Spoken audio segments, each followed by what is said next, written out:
सावधान। वंदितु सौवसीदे धुवमचलमणोवमं गदिं पते ओचामि समय पावण मिनमो सुध केवली भणिनम। नमः समय साराय स्वानुभूत्या चकासते चित् स्वभावाय भावाय सर्वभावांतरचिदे।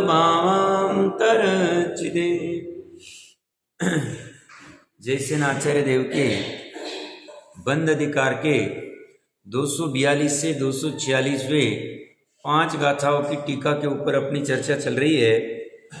आचार्य देव कह रहे सम्यक दर्शन, सम्यक ज्ञान, सम्यक चारित्र क्या है? तो बोलते निर्मल आत्म तत्व का श्रद्धान, निर्मल आत्म तत्व का ज्ञान और निर्मल आत्म तत्व का अनुचरण, यही सम्यक दर्शन, सम्यक ज्ञान, सम्यक चारित्र है। और इस पूर्वक रहा हुआ जीव मन वचन काय के कोई भी योग कर रहा है, कर्णों द्वारा कुछ भी कार्य कर रहा है, बहुत सारे साधनों द्वारा, और साथ में जीवों का या अचेतन वस्तुओं का घात हो रहा है, तो भी वह कर्म से लिप्त नहीं हो रहा है, बंद नहीं हो रहा है। सम्यक दर्शन, सम्यक ज्ञान की सरल मतलब ये 2 लाइन में वैसे पूरा धर्म आ गए, निश्चय वाला धर्म आ गए। क्योंकि मोक्ष मार्ग क्या है?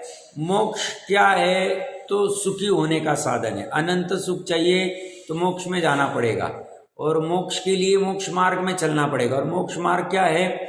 निश्चय सम्यक दर्शन ज्ञान चारित्राणि मोक्ष मार्ग है। और निश्चय सम्यक दर्शन मतलब सम्यक दर्शन ज्ञान चारित्राणि मोक्ष मार्ग है।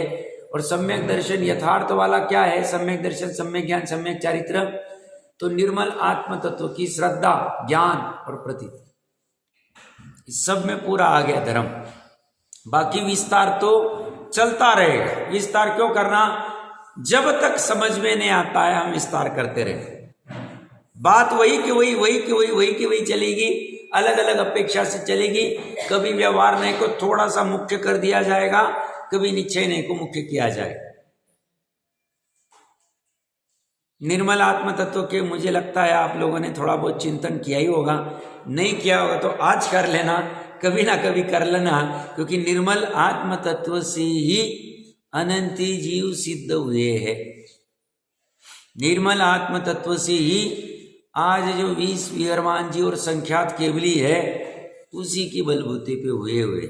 निर्मल आत्म तत्व के बलबूते पे ही असंख्यात सम्यक दृष्टि या देशव्रती श्रावक या संख्यात मुनिराज वर्तमान में विद्यमान है।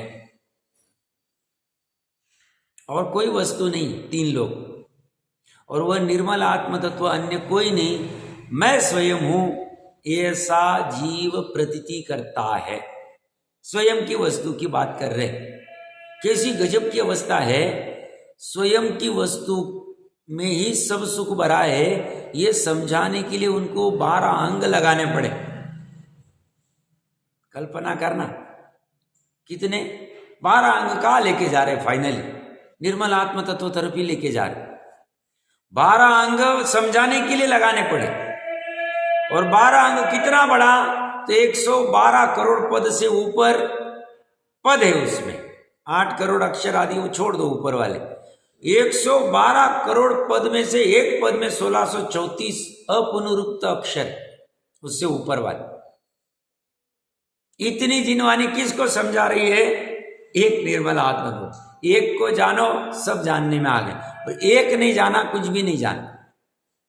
और एक मतलब ये एक ही निर्मल आत्म तत्व भी 2 शब्द है, मजबूरी आत्म तत्व ही एक शब्द की बात चल रही है। 468 नंबर पेज के ऊपर नीचे से 7वीं 8वीं लाइन, जहां पे बोल्ड में अकरंतो वो होगे रागादि। निर्मल आत्म तत्व के सम्यक श्रद्धान, सम्यक ज्ञान तथा सम्यक अनुचरण। सम्यक पद की ज्यादा विस्तार करने की आवश्यकता नहीं है। सम्यक का अर्थ है जैसा है वैसा, यथार्थ, सत्यार्थ, प्रशंसावाची। प्रशंसा करता है, क्योंकि जैसी वैसी वस्तु को श्रद्धान करता है, वैसी वस्तु का ज्ञान करता है, वैसी वस्तु का अनुचरण करता है। सम्यक पद बहुत महत्वपूर्ण है, उसी से पूरा तत्वार सूत्र जी लिखा गया। वह पद था नहीं, मात्र ज्ञान दर्शन ज्ञान चारित्राणी मोक्ष मार्ग लिखा। आगे एक सम्यक पद जोड़ा तो उसकी महिमा, मतलब एक पद में कितने अर्थ भरे, भाववाची भाव है उसके अंदर। तो ये कह रहे हैं मात्र निर्मल आत्म तत्व का सम्यक श्रद्धान, सम्यक ज्ञान तथा सम्यक अनुचरण रूप सम्यक दर्शन, सम्यक ज्ञान, सम्यक चारित्र के सद्भाव होने के कारण उसका सद्भाव होना चाहिए। भाव मतलब होना, अभाव मतलब नहीं होना। और ये सत मतलब सत्यार्थ, सच्चा भाव होना, सच्चा होना। सत भाव, अभाव मतलब नहीं होना, और ये होना वैसा प्रकट होना। और सम्यक दर्शन, सम्यक ज्ञान, सम्यक चारित्र पर्याय है, ये पर्याय में प्रकट होगा। इसमें भी भाव और भाव में अंतर पड़ेगा। भाव का अर्थ होना नहीं होगा। हाँ, भाव का अर्थ होना होगा। भाव का अर्थ, हाँ, भाव स्वभाव का माने वेदन कराता है, दर्शन कराता है, और भाव जो होने वाला है उसकी बात करता है। भाव नहीं, भाव के तो वैसे अनेक अर्थ हो सकते हैं। भाव का एक अर्थ अपन द्रव्य क्षेत्र, मतलब अपना जो भाव होता है, एक भाव से दूसरा भाव, वो भी भाव ही है। अब भाव में क्या है, द्रव्य क्षेत्र काल भाव, भाव का अर्थ क्या लेंगे? भाव अलग का है, भाव अलग का है। वो तो पंच परावर्तन की छोड़ दो आप, पंच परावर्तन में आया है वो तो नरक गति आदि के भाव की अपेक्षा से चर्चा की। बट यहाँ पे भाव का अर्थ क्या होना ही आएगा ना, क्योंकि द्रव्य क्षेत्र काल भाव में भाव का अर्थ क्या है? भाव का अर्थ वस्तु को कहते तत्वार्थ, तत् मतलब पदार्थ, और अर्थ मतलब पदार्थ, और तत्व मतलब भाव, उसका भाव। पदार्थ भाव के बिना होता ही नहीं, जैसे नमक खारेपन के भाव के बिना होता नहीं। भाव है उसका लक्षण हुआ ना, लक्षण कहो, गुण कहो, गुण भी में आता है, पर्याय कहो, उसका भाव मतलब उसका, हाँ, सार्व, बराबर। तो वो सद्भाव में, सत वाला भाव। तो कह रहे हैं चारित्र के सद्भाव होने के कारण राग आदि उपयोग रूप परिणाम न करता हुआ, उसने ये किया तो राग आदि उपयोग रूप परिणाम नहीं किया। नेव बज्जदी रहेण, कर्मरज से नहीं बनता है। और जिस प्रकार तेल मर्दन के अभाव में धूलिबंध नहीं होता, उसी प्रकार वीतराग सम्यक दृष्टि जीव के राग आदि के अभाव के कारण बंध नहीं होता है। इस प्रकार बंधाभाव के कारण के तात्पर्य कथन रूप से 5 गाथाएं पूर्ण हुई। कुछ विशेष कहते हैं, ये थोड़ा सा श्रृंगार आदि के 8 रस 9 रस जो होते हैं उसकी चर्चा है, सामान्य चर्चा समझते हैं। जैसा कि यहाँ पांतनिका में कहा है कि सम्यक ज्ञानी जीव के शांत रस का स्वामित्व है, परंतु अज्ञानी जीव के श्रृंगार आदि 8 रसों का स्वामित्व है। 9 रस होते हैं, उसमें से एक शांत रस है और बाकी के 8 रस जो अज्ञानी जीव श्रृंगार आदि करता है। वे इसका मुझे भी ज्यादा जानकारी नहीं है, बट जो विशेषज्ञ समझा सकते हैं, ठीक है। वैसे ही अध्यात्म के विषय में नाटक के अवतरण रूप प्रसंग में 9 रसों का स्वामित्व जानना चाहिए। ये पूरा नाटक ही चल रहा है, एक एक इसमें अलग अलग स्वांग धारण करता है, उसमें जानना चाहिए। इस प्रकार 10 सूत्र समूह द्वारा प्रथम स्थल पूर्ण हुआ। ये 5 गाथाओं की चर्चा होने के उपरांत अमृतचंद्र आचार्य देव ने 3 कलश लिखे, महत्वपूर्ण कलश है। पहला जो 165 नंबर का कलश है, इसमें सम्यक दृष्टि की महिमा गाई गई कि इतना मन वचन काय आदि के योग करते हुए भी घात करते हुए भी वह कर्मों से बनता नहीं है। देखो सम्यक दृष्टि की महिमा। बट वो स्याही सूखती नहीं है। तब तक अगले कलश में वो लिख रहे हैं ऐसा होते हुए भी करना और जानना दोनों अलग अलग है। और ये अगर कहेगा मैं कर भी रहा हूं और जान भी रहा हूं, ऐसा होगा नहीं, ऐसा छल करना नहीं, इसमें बहुत सूक्ष्म अर्थ भरा हुआ है। क्योंकि बहुत अज्ञानी जीव ऐसा मानते हैं आत्मा तो कुछ करता ही नहीं, पूरा वो शुद्ध ही मानते हैं, सिद्ध समान मानते हैं, और कुछ भी बाहर में अनर्गल प्रवृत्तियां करते रहते, मन वचन काय की कर्णों आदि के द्वारा घात आदि करते और बोलते आत्मा कर नहीं रहा है, ये तो बाहर में चल रहा है, मैं थोड़ी कर रहा हूं। तो उसे डांट लगाने के लिए 166वां कलश लिख दिया उन्होंने। 166 167 में मुख्य वही चर्चा आएगी। क्योंकि इससे स्वच्छंद प्रवृत्तियां बहुत, जैसे बनारसी दास जी का बराबर से पकड़ नहीं आई और पहले भूल हो गई, सबको पता ही होगा, वो पढ़ के फिर बाद में उनको लगा रूम बंद करके नग्न हो गए तो हम मुनि हो गए, आदि आदि वापस कपड़े पहन लिए, तो ऐसी प्रवृत्ति चलने लग गई। बट जब उन्हें आगरा आदि में 14 गुणस्थान आदि का प्रकरण समझ में आया, तब ख्याल में आया, उसके बाद वो समय सार नाटक को बहाने वाले थे। बट मिलान करके देखा, हमने अपना कुछ भी डाला नहीं है, जैसा पांडे राजमल जी ने किया है वैसा ही अनुसरण किया है, तो फिर उसकी आवश्यकता नहीं। क्योंकि समय सार हर एक के मुखदगत हो गया, इतना फेमस हो गया था नाटक समय सार। जैसे 6 डाला आदि जी मुखदगत रहती थी लोगों के पूर्व में, अब तो पाठांतर का ज्यादा रहा नहीं, अब तो पढ़ ले तो बहुत ज्यादा है। बट जो भी हो, और बाद में उन्होंने अलग से परिशिष्ट आदि में 14 गुणस्थान आदि करनान योग भी डाला और चरणान योग के 22 द्विदल आदि का भी चर्चा डाली कि भाई ऐसा नहीं है कि मात्र अध्यात्म, तीनों अनुयोग उसी के अंदर घटित कर दिए है। एक बार 465 नंबर पेज के ऊपर 165 नंबर का कलश, इसका पाठ करते हैं।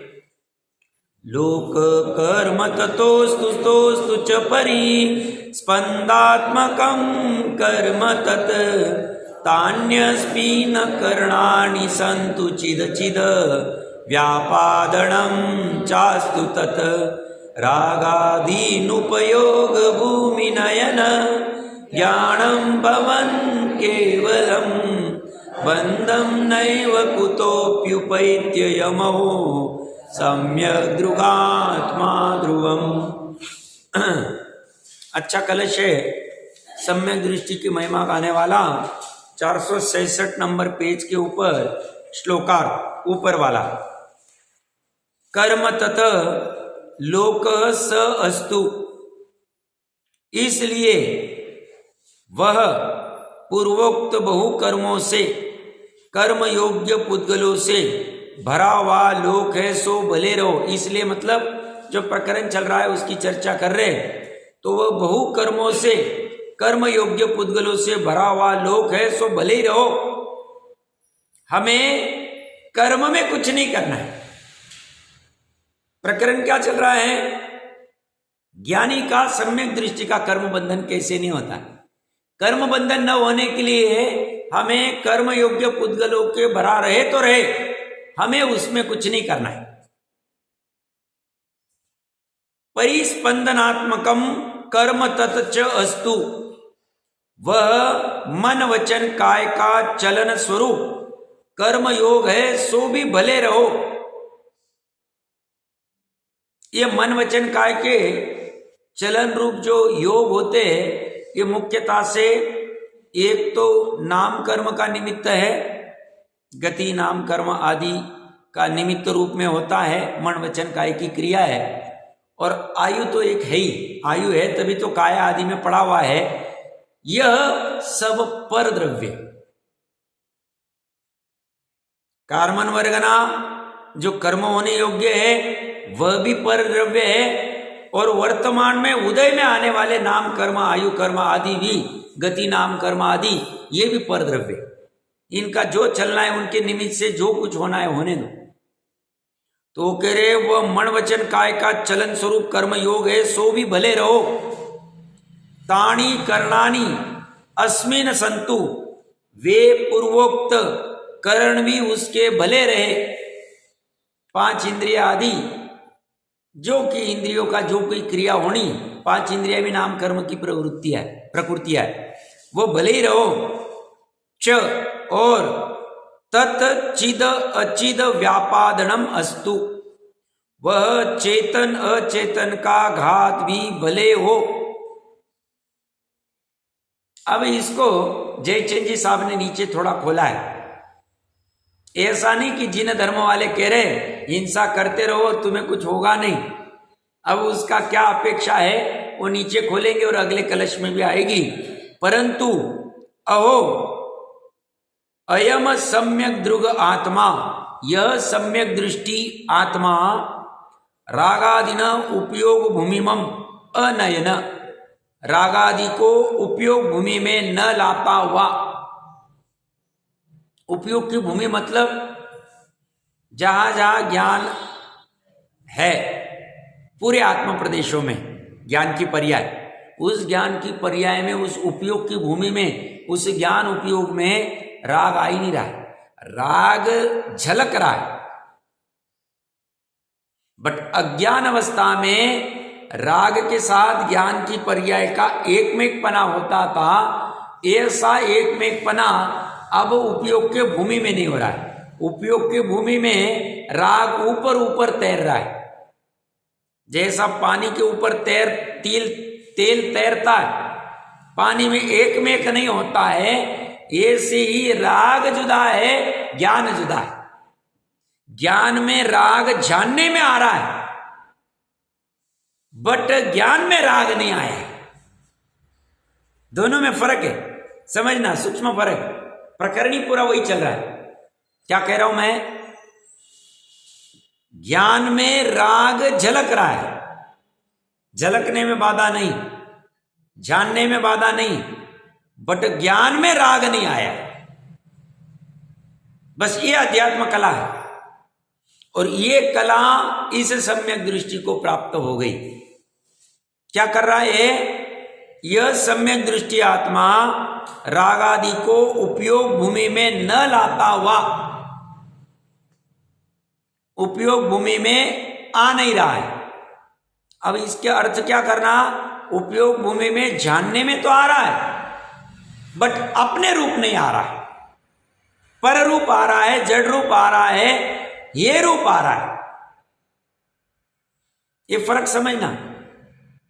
जैसे कोई समझदार व्यक्ति को रोग उत्पन्न हुआ तो दवाई लेता है भूमि का अनुसार, बट उस दवाई को उपादेय रूप ग्रहण नहीं करता है, ये रूप ग्रहण करता है जैसे मैं निरोगी हो जाऊंगा इसको छोड़ दो। ग्रहण करने के भाव ही ऐसे होते हैं। तो ये कह रहे हैं केवलम ज्ञानम भवनम, केवल एक ज्ञान रूप परिणमित होता हुआ, जानने रूप परिणमित होता हुआ, कुत अपि बंधम ध्रुवम न एव उपैति, किसी भी कारण से निश्चयतः बंध को प्राप्त नहीं होता। अहो देखो, यह सम्यक दर्शन की अद्भुत महिमा है। कर्णानियोग कहता है सम्यक दर्शन चौथे गुणस्थान से महिमा है। थोड़ा सा कल्पना करना है। उदाहरण तो अपना धूलि से लिप्त हुआ अखाड़े का है ही, और दृष्टांत में सिद्धांत में दे रहे हैं कि ऐसे ही कर्म से भरा हुआ पूरे लोक में भी यह मन वचन काय से कितनी भी क्रिया कर रहा है, कितनी भी करण इंद्रिया मतलब यह 5 इंद्रिय के विषय भी ले सकते। 5 इंद्रिय के विषय में कितनी भी क्रिया करे तो भी ये कर्मों से लिप्त नहीं होता है। यह करण का अर्थ भाव इंद्रिया, द्रव्य इंद्रिया दोनों ले लो आप, 5 इंद्रिय के विषय ले लो, और उसमें जो अपनापन है, मन वचन काय के योग में प्रकृति प्रदेश बंध ले लो, और घात में 9 कर्म की क्रिया ले लो, और साथ में कार्मन वर्गना पड़ी हुई, ये चारों रहते हुए भी इससे बंध नहीं होता है। हम थोड़ा और अच्छे से समझने के लिए इसमें 4 पिक्चर खड़े करते हैं। 4 पिक्चर कौन से? पहले उदाहरण रूप में खड़े करते हैं, 4 आखाड़े यहाँ पे कल्पना कर रहे। एक आखाड़े में द्रव्यलिंगी मुनिराज ध्यान करके बैठे और साथ में बाहर में तेल चिपका के बैठे हुए।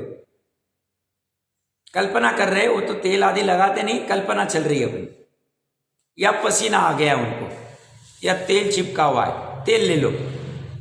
और अखाड़े में बैठे मन वचन काय की कोई भी क्रिया नहीं कर रहे,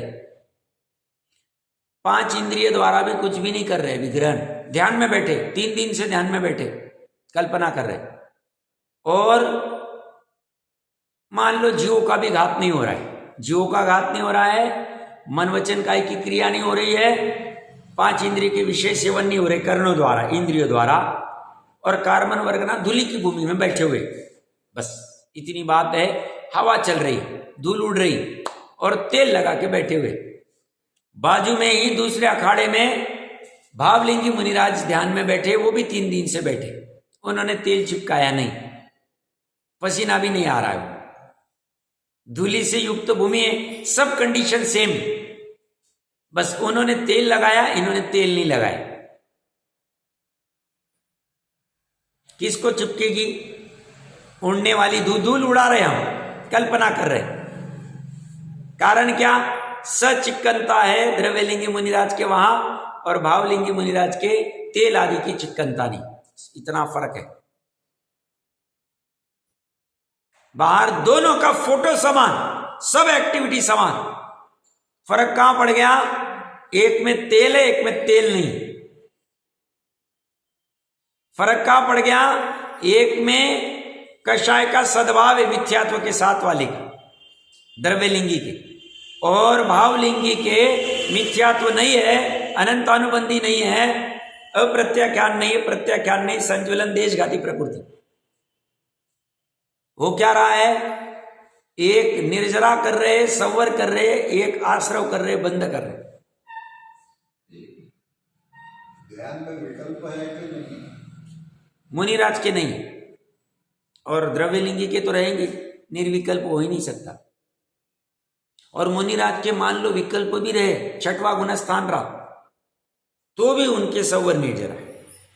और जो संज्वलन के शुभ विकल्प से जो बंद हो रहा है, उसको गौण कर दिए संज्वलन कषाय वाले भावलिंगी मुनिराज 6वें गुण स्थान। क्योंकि ध्यान की स्थिति में तो विकल्प तो रहते हैं, कुछ एकदम निर्विकल्प नहीं होता। शुद्ध उपयोग रहेगा तो निर्विकल्प रहेगा, क्योंकि बीच में शुद्ध उपयोग भी कर लेते भावलिंगी। 7वां गुण स्थान, 6वां 7वां जुलते, 7वें में शुद्ध उपयोग हो गए, तो उस समय निर्विकल्प उतने काल, भले ही 2 सेकंड रहे, 1 सेकंड रहे, बट रहे।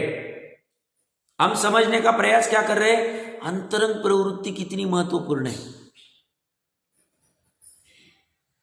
बट इसका अर्थ बहिरंग प्रवृत्ति को पूर्ण उखाड़ना ऐसा नहीं। अंतरंग प्रवृत्ति ठीक हो गई, बहिरंग में भी प्रवृत्ति ठीक होगी। हो बाहर में अगर वो अन्याय अनिति या कुछ भी गोरख धंधे करता है, अनर्गल प्रवृत्ति करता है, समझना अंतर खोखला है। अच्छे समझना, मैं फिर महत्वपूर्ण बात कह रहा हूं, अंदर में प्रवृत्ति ठीक है, प्रवृत्ति मतलब यहां पे वितरागता मिथ्यात्व का अभाव की चर्चा चल रही, पूरा प्रकरण ही वही चल रहा है। तो अंदर में प्रवृत्ति ठीक है, बाहर में सुधरेगी सुधरेगी। बाहर में प्रवृत्ति ठीक नहीं दिख रही, अन्याय अनिति वाली दिख रही, गड़बड़ वाली दिख रही, अनर्गल वाली दिख रही, समझना अंदर में गड़बड़। अंदर में है तो बाहर में रहेगा ही, बाहर में नहीं है समझना अंदर में नहीं। ऐसा हो सकता है बाहर में प्रवृत्ति ठीक दिख रही, अंदर में रहेगा भी नहीं भी रहेगा। अंदर की प्रवृत्ति ठीक भी हो सकती, नहीं भी हो सकती। क्यों? द्रव्यलिंगी का उदाहरण ले रहे। द्रव्यलिंगी की बाहर की प्रवृत्ति ठीक दिख रही, अनर्गल प्रवृत्ति नहीं है, बट अंदर में है नहीं, हो सकता, क्योंकि बाहर से अंदर की व्याप्ति हो भी या नहीं भी हो, अंदर से बाहर की व्याप्ति होगी होगी। इसलिए जो छल करते बाहर में कुछ भी प्रवृत्ति करके और इसकी कोई आवश्यकता नहीं, अंदर सम्यक दर्शन बना हुआ है, बहुत भ्रम में, और इसीलिए वो अगला वाला कलश आएगा, अगला वाला कलश आएगा। हमने क्या कर रहे हैं, ये प्रवृत्ति को समझ रहे, 4 आखाड़े किए, अभी 2 आखाड़े तो अभी हो रहे, बता रहा हूं। तो दोनों द्रव्यलिंगी और भावलिंगी दोनों में जमीन आसमान का फर्क है। समान प्रवृत्ति होते हुए भी फर्क एक ही, बाकी की कंडीशन सब समान। फर्क इतना है, एक में मिथ्यात्व है, एक में मिथ्यात्व का अभाव है, बस। मिथ्यात्व के अभाव पूर्वक 3 कषाय का वो तो अलग बात है। तो काम कहाँ करना है, उपादान में करना है।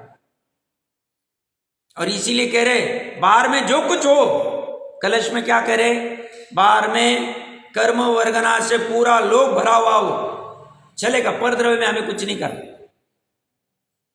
मन वचन काय के योग के निमित्त से कोई भी आत्म प्रदेशों की चंचलता हो, हमें वहां भी कुछ नहीं करना है, क्योंकि नाम कर्म और आयु कर्म में अभी कुछ हाथ नहीं लगाना है।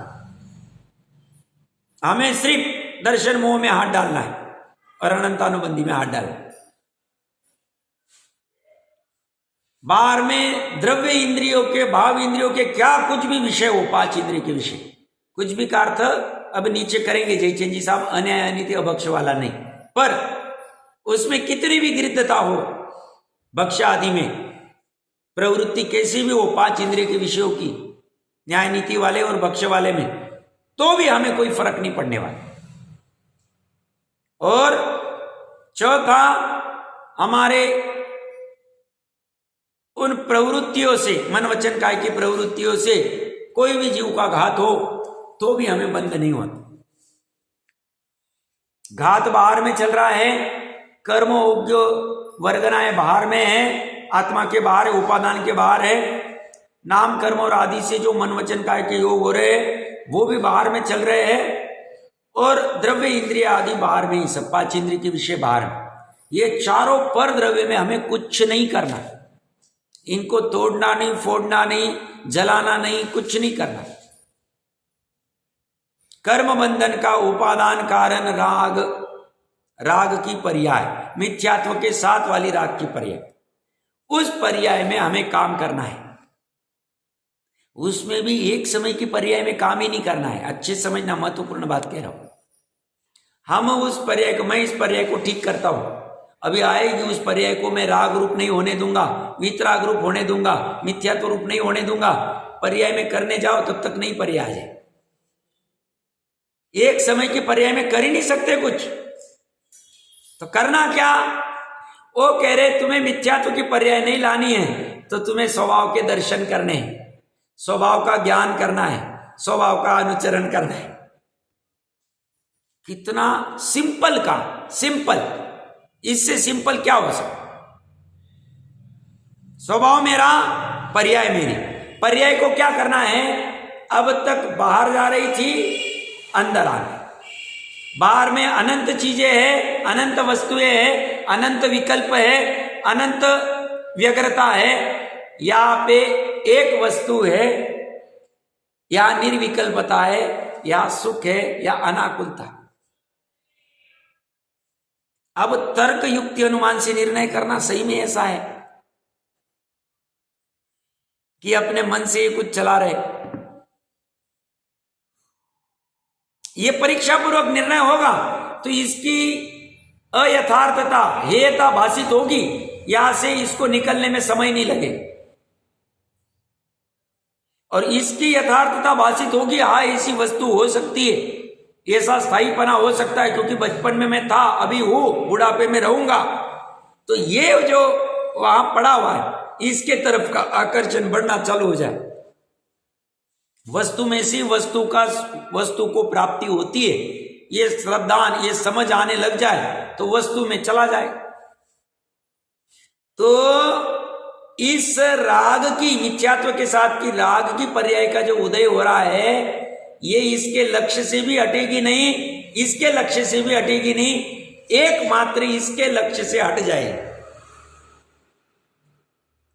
और ये कला अनंत ज्ञानी जितने हुए आज तक, उन्होंने ये समझ ली और फिर उलझे नहीं, फिर उपयोग को ये जान लिया इन्होंने, फिर उपयोग को मर्यादा में लेके आ गए, यहां से तोड़कर मर्यादा में लाए और फिर यहां ढलान कर दी। इतना धर्म मैं अभी भी कह गया, 12 अंग इस धर्म को समझाने के लिए लगाने पड़े हो। ऐसी पूजा करो, ऐसे द्रव्य रखो, ऐसे करो, ये जयमाला ऐसी फेरो, ऐसा अर्घ दो, इंद्र को ऐसा बिठाओ, ये इसका सूर्य मंत्र ऐसा दो, ये मंत्र वैसा दो, सूर्य मंत्र इसी ने देना चाहिए। कितने झंझटे खड़े की। धर्म कितना, निश्चय धर्म क्या, ये सब व्यवहार के धर्म।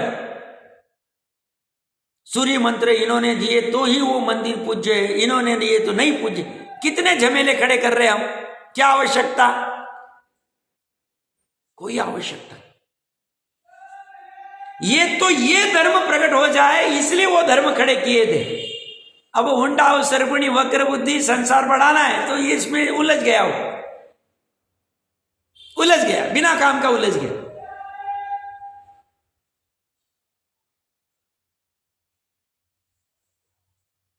क्या, वापस से एक बार, ये अनंत है पर द्रव्य, स्वस्थायी द्रव्य एक ही है, पर्याय भी स्व की अनंत है। एक एक समय में अनंत पर्याय हो रही और अनंत समय में अनंत पर्याय हो रही। ये कह रहे दो में कुछ कर नहीं सकता है, करने की आवश्यकता नहीं, हो नहीं सकता। तू इसमें कर नहीं सकता है क्योंकि तेरे बॉर्डर को तू लांघ नहीं सकता है। तेरा जो क्षेत्र है, तेरा जो काल है, तेरा जो भाव है, उसको तू बाहर निकाल नहीं सकता। निकालने जाता तो तेरा अस्तित्व खत्म हो जाता, और तेरा अस्तित्व तो अनादि अनंत, वहां कर नहीं सकते। इसे करने जाओ, इसे सुधारने जाओ, सुधारने जाते तब तक ये नाश हो जाता। फिर बची कौन, बचा ये वस्तु। अभी इसके तो ये बना का बना रहा है, इसमें कुछ भी नहीं होता। कैसी अजीब सी वस्तु व्यवस्था, कैसी गजब है। इसे किसी ने बनाया नहीं, इसे कोई नाश कर नहीं सकता, इसे किसी ने बंधन में डाला नहीं, इसे कोई मुक्त कर नहीं सकता है, मुक्त होने की आवश्यकता नहीं। इसे 8 कर्म 148 प्रकृतियां इसका बाल बाका नहीं कर पाई आज तक, किसी का भी नहीं, अभवी का भी नहीं, अभवी का भी त्रिकाली बंधा नहीं है।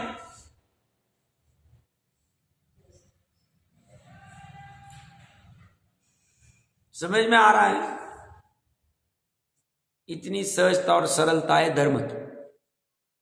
और हम यहाँ पे सब ऐसा करे तो क्या होगा, वैसा करे तो क्या होगा, ये कहा रखे, वो खा रहे, कहा उलझे भैया। लाडू कैसा चढ़ाए, चावल का चढ़ाए कि खोबरे का चढ़ाए, कैसे किस में फंस रहे हम, कैसी कैसी इसको क्रियाकांड का। क्यों, लक्ष्य में त्रिकाली नहीं ना, लक्ष्य में त्रिकाली रहेगा तो ये क्रियाकांड भी हट जाते, फिर आवश्यकता नहीं पड़ती, फिर स्वाधीनता आती, फिर सहजता आती। और नहीं तो उलझे ही रहो, पूरा लाइफ चला गया। क्या हुआ, ये तो मेन तत्व पकड़ा ही नहीं। ये इतना सा सरल काम था, बस इस पर्याय को ठिकाने लाना है। और ये पर्याय को कुछ नहीं, ऐसा ही है कि ये निर्णय करके समझ जाए तो ये धीरे धीरे, अगर आज चाहे तो धीरे धीरे करके यहां से टूट सकते। स्वयं बंदी, स्वयं बाहर गई, स्वयं को बाहर आना है, बाहर निकलना है। और स्वयं इसका तिरस्कार किया है, स्वयं इसका सत्कार करना है, बस इतनी सी बात। तिरस्कार इसी ने किया अनंत काल से, सत्कार इसे ही करना है। यह बात जुदा है, भूतकाल की पर्याय ने गलती की है, वर्तमान काल की पर्याय सुधर जाए। भूतकाल गया जो गया, वो कुछ नहीं कर सकते, रोके कुछ फायदा नहीं। वर्तमान काल और भविष्य काल अनंतर पूर्वक क्षणवर्ती पर्याय और तत्समय की योग्यता सम्यक पुरुषार्थ करे तो ये यहां आना कोई कठिन नहीं, अंतर्मुहूर्त का काम। कितना अंतर्मुहूर्त का काम है, ये पर्याय को बस यहां टर्न करना अंतर्मुहूर्त कह रहे हो। बस ऐसा देशना में बैठ जाना चाहिए, विशुद्धि में ऐसा आना चाहिए। और फिर ये इतना सरल काम है, ये काम करने से मैं सुखी होने वाला हूं, ये जैसे ही इस जीव को ख्याल में आता है, फिर इसके लिए सहचारी रूप में जो कुछ करना पड़े सब करने को तैयार हो जाए। फिर अनशन करना है, रात्रि भोजन त्याग करना है, अष्टमी चतुर्दशी को ऐसा करना है, अष्टानिक करनी है, ये करना है, वो करना है, दाल आटे का ये ध्यान रखना है, जीव उत्पत्ति होती, हिंसा नहीं करनी, हिंसा घटानी है, यतना रखनी, विवेक रखना है, सब करने लगे। 28 मूलगुण कर लेंगे, 22 परिचय कर लेंगे, जंगल जाना पड़ेगा चले जाएंगे, नग्न रहना पड़ेगा रह जाएंगे, भूमि शयन करना पड़ेगा कर लेंगे, खड़े खड़े आहार लेना पड़ेगा कर लेंगे, एक बार आहार ले लेंगे, 2 बार नहीं लेंगे, एक ही बार जल लेंगे हो जाए। इतनी जेठ की गर्मी में भी कोई फर्क नहीं पड़ता। वहां फिर समाज का गला नहीं पकड़ा जाएगा, भैया तुम ध्यान ही नहीं रखते हो मुनिराज का, हम तुम्हारे भरोसे थोड़ी निकले, हम तो अपने भरोसे निकले, क्योंकि हमें वो अद्वितीय चीज पकड़ में आ गई। इसके लिए अब प्राप्ति के लिए हम 6 खंड के और सब छोड़ने को तैयार, हमारा एसी फैन कूलर सब छोड़ने का तैयार, हमें कोई विकल्प नहीं बचे, हमें कोई शो करना नहीं, कोई धर्म प्रचार करना नहीं, हमारा जीवन ही धर्म प्रचार। क्या कह रहे, वहां के लिए फिर कुछ भी करेगा वो, 6 आवश्यक पालना उसको बोझा नहीं लगेगा, 8 मूलगुण बोझा नहीं लगेगा। अरे अंजीर तो खाना ही चाहिए, अंजीर में तो कितना पौष्टिक होता है, कुछ विकल्प नहीं आएगा। सब इसके बिना तो चल ही नहीं सकता है, उसके बिना चल नहीं सकता है। कितने गोरख धंधे करते, गाय आदि के भोग में वो पूरा लाइफ भर चारा ही खाती रहती, घास ही खाती रहती, क्या करेगी?